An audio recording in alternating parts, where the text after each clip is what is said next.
Support for Radio Friends comes from La Brunerie Financial, where they work to ensure a lifetime of financial security for people from all walks of life, from investment services to retirement plans. If you're looking for a trustworthy company that has the experience and knowledge to put your interests first, contact La Brunerie Financial, a community-based investment counseling firm since 1966. Learn more at labrunerie.com or by calling 573-449-5313.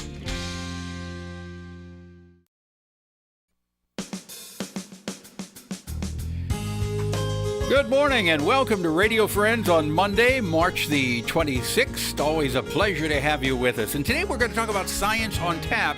Usually we talk about an event before it happens, but this has already taken place, and from what I understand, it was fantastic. So we're kind of here to review it a little bit. I want to introduce you to SARAH Peacock and DREW MALLINAK. Good to have both of you. Thank you. Now, you both had really interesting topics. Sarah, you were dealing with blue light. Yes. And the effect it has on our bones, right? Yes.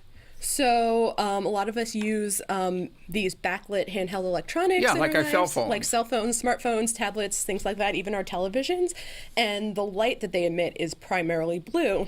And that is important for our physiology because there's a hormone that our bodies produce called melatonin, which is, we generally understand it as our sleep hormone, but it has a lot of functions throughout the body. And the important thing about melatonin is it's only produced at night. So our melatonin levels... Wait, back up. Yes. What, melatonin only does what at night? It is only produced by our bodies at night. Only at night? Only at night. When it's dark? Yes. So the presence of light actually suppresses melatonin's production.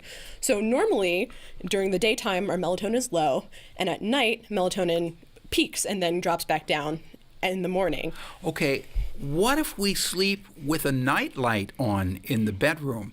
Is that reducing our melatonin production? Depends on the nightlight. So if you have a very dim nightlight that is more towards the red or orange color spectrum, then it's okay. That shouldn't be affecting you too much. But if you have a very bright nightlight that's either white or more blue in color, then it might be affecting. Like a television or like Yes. the cell phones or a tablet? Yes. And it has that much of an effect on us. Yeah, so this is something that's still starting to be studied in conjunction with sleep issues. Melatonin disruption is being looked at for metabolic issues like diabetes or obesity, but I focus on bone health. Okay, I wish I'd have been there. Now we got DREW MALLINAK, and you dealt with what? So I'm looking at how can we design green spaces. So these are kind of like parks and other places where people can recreate in urban areas. How can we design these spaces so that it benefits the nature and it also benefits the people? So kind of having this balance between people and nature. Have you come up with a solution to that? So what we're finding is, so I go around and I interview residents in 2 North City, St. Louis neighborhoods, and I'm asking them what kind of things would you like to see in the green space, what kind of plants, what kind of animals, how would you like to use these spaces? And so what we're finding is it kind of depends upon the area. So what are the overall issues in the area, such as is there, say, like high crime or what do people like to do in that area? How do they like to recreate? Are there a lot of kids in that area? Do those kinds of activities play a role? Yeah, so that was quite an endeavor you took on. Yeah. And are you going to use it here in Columbia then? So my main purpose for my research is trying to inform the efforts of some partners in St. Louis, and they're going around to some of these vacant lots in these neighborhoods, and they're looking at how can we transform some of these vacant lots into useful spaces for residents. It sounds good. So you had that last week, and as we said, you had a standing room crowd only, and it was really fantastic. I wish I could have been there. But the next Science on Tap is coming up April the 25th, right? Yes. Correct. And I thank you so much for coming and visiting with us today.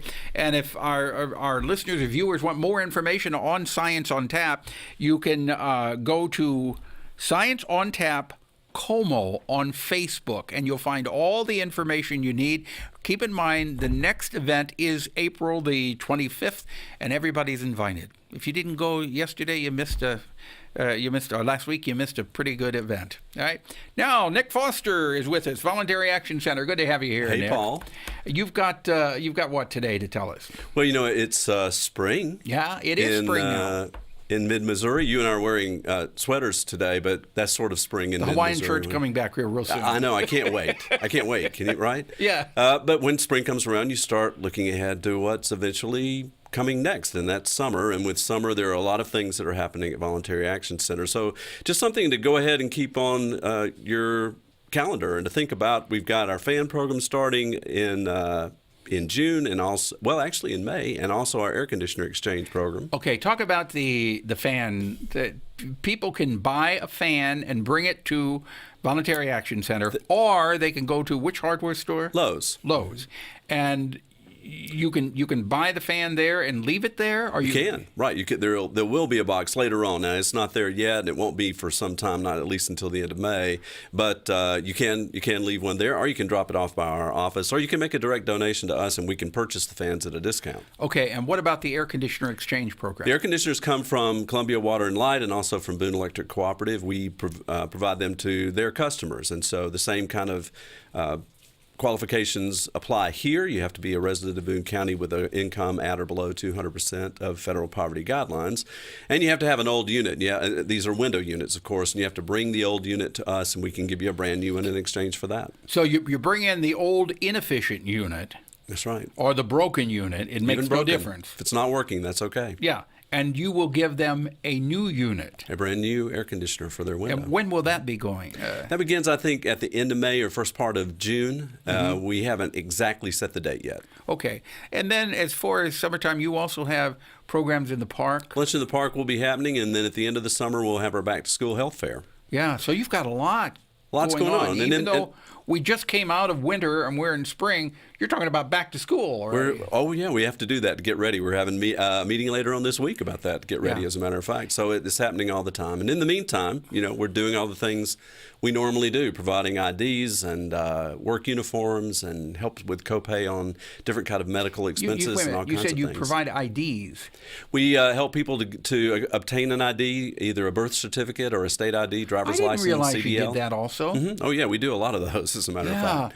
So Voluntary Action Center is a wonderful organization in our community. If you need assistance or if you want to be of assistance, you can volunteer with Voluntary Action Center. You can make a monetary donation. What else?